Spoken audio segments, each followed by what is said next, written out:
हर रोज एक नई कहानी देखने के लिए चैनल को सब्सक्राइब करें और बेल आइकन दबाना ना भूलें। विधि एक चुलबुली सी लड़की थी जिसके बाकी लड़कियों की तरह ही अपनी शादी को लेकर बड़े बड़े सपने थे, लेकिन इसके सपने बाकी लड़कियों से अलग थे। वो इसलिए क्योंकि जहाँ लड़कियाँ अच्छा पति पाने के लिए व्रत रखती थी, तो वहीं विधि अच्छी सास पाने के लिए। उसकी तलाश थी कि एक प्यार करने वाली संस्कारी सास उसे मिले, जो ससुराल में उसका हर कदम पे साथ दे, उसे सपोर्ट करे, जिसके लिए विधि ने कई उपवास भी किए। ऐसे ही कुछ दिन बाद सुहागनों का त्योहार करवा चौथ आने वाला था, जिसके लिए विधि की माँ संभावना तैयारियों में लगी थी कि तभी विधि उनके पास आकर बोलती है, माँ एक बात बताओ, करवा चौथ का व्रत क्या सिर्फ अच्छा पति पाने के लिए कर सकते हैं क्या? विधि, अभी मैं बहुत जरूरी काम में लगी हूँ, मेरा दिमाग मत खराब कर। इसमें दिमाग खराब करने वाली क्या बात है? सवाल आएगा मन में तो पूछूंगी ना। अब बच्चे अपने पेरेंट्स से सवाल नहीं पूछेंगे तो किससे पूछेंगे? बातें बनाने में तेज है और तेरे सवालों का तो ना कोई सर होता है ना पैर। हर बार तेरा सवाल एक सास पर आकर रुकता है कि अच्छी सास कैसे मिलेगी और कौन सा व्रत रखूं उसके लिए। यही बकवास सवाल तू हर बार पूछती है। अरे ये कोई बकवास सवाल नहीं है। अरे सास के साथ पूरी जिंदगी बितानी है एक ही घर में, टेंशन तो लूंगी ना। ऐसे बिना जांचे परखे किसी को भी सास बना लो क्या? यही तो प्रॉब्लम है, लड़कियां अच्छे पति की तलाश करती हैं और तू अच्छी सास की। अरे अगर लड़का अच्छा नहीं होगा तो सास कहाँ से अच्छी मिलेगी? पर माँ, परवर कुछ नहीं, अब मुझे काम करने दे वरना फ्लाइंग थप्पड़ आएगा तेरे गालों पर।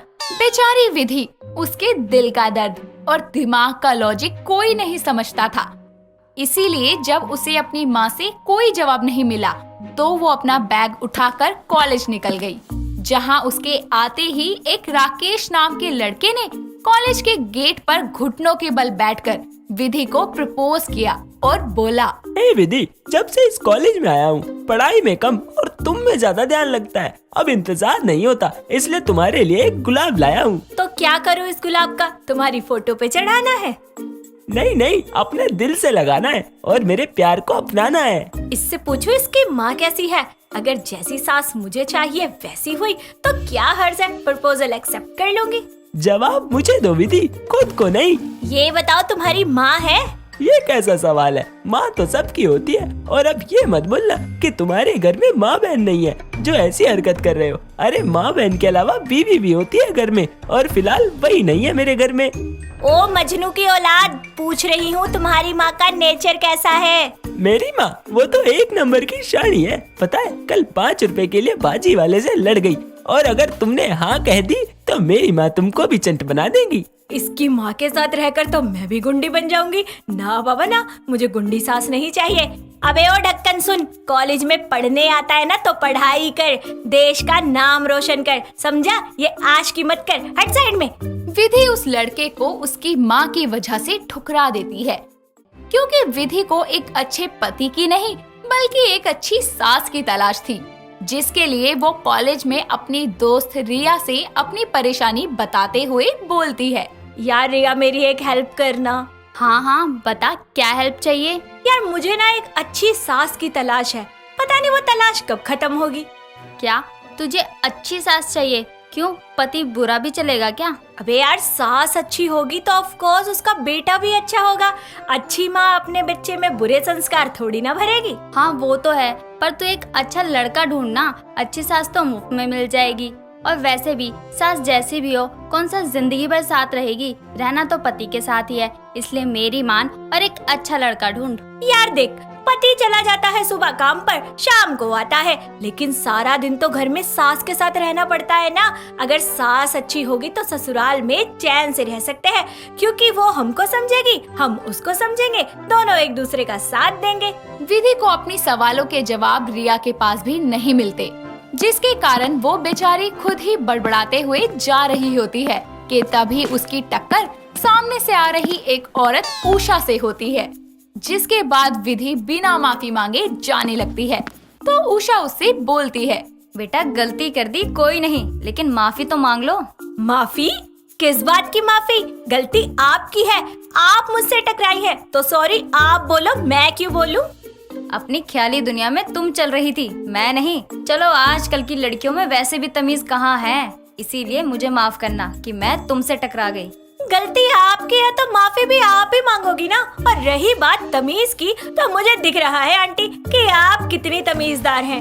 विधि उस अनजान औरत से बहस करके घर निकल जाती है, जहाँ उसके बचपन का दोस्त अमन उसे मिलने आया होता है और उसको देखकर वो खुशी में उसे गले लगाते हुए बोलती है, ओए तू यहाँ, साले इतने सालों बाद मेरी याद आई है।